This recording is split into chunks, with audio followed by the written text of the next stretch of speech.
நம்ம சேனல் வந்து தொடர்ந்தப்பலாம் நீங்கள் வீடியோக்களை பார்க்க நினச்சிங்க இதுவரை நம்ம சேனலை சப்ஸ்கிரைப் பண்ணுங்கள் கீழே பெல் சிம்பல் இருக்கும் அதையும் கிளிக் பண்ணுங்கள். சரி வாங்க நம்ம வீடியோக்குள்ளே போகலாம். வணக்கம் நண்பர்களே.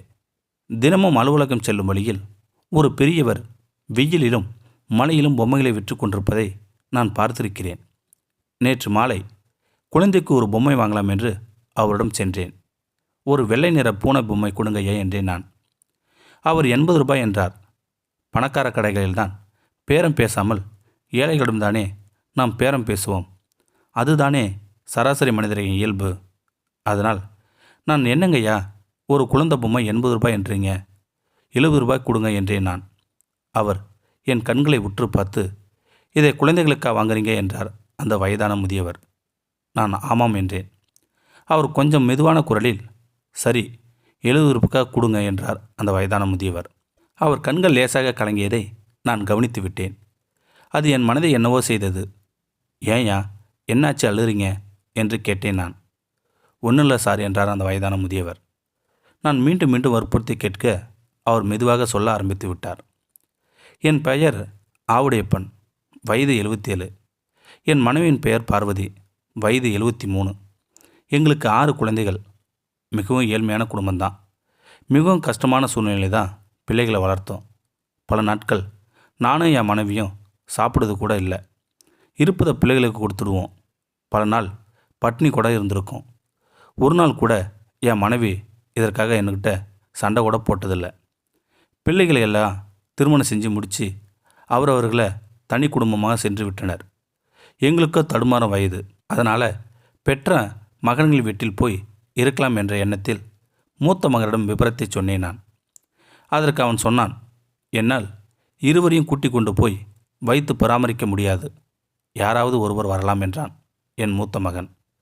அப்படி நான் மூத்த மகன் வீட்டிற்கும் மனைவி வேறு ஒரு மகன் வீட்டிற்கும் சென்றோம். வேறு வழியின்றி 47 வருடங்கள் ஒன்றாக வாழ்ந்த மனைவி பிரிந்து தனிமையில் இருப்பது பிடிக்காமல் பல நாட்கள் அழுதிருக்கிறேன். மனைவின் நினைவுகள் மனதில் போராட இறுதியில் என் மனைவி இருக்கும் மகன் வீட்டிற்கு சென்று விட்டேன் நான்.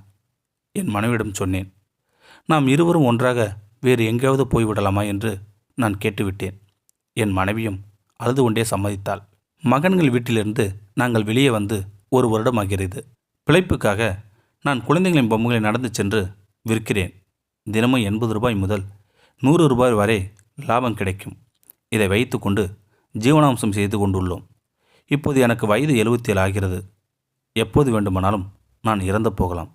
ஆனாலும் வரும் 100 ரூபாய் வருமானத்தில் கொஞ்சம் மிச்சம் பிடித்து சேமிக்கிறேன். அது எங்கள் மரண செலவிற்கு. என் பிள்ளைகளுக்கு எந்த செலவும் தொந்தரவு கூட தரக்கூடாது என்று அதை என் மனைவியிடம் கொடுத்து வைக்கிறேன்.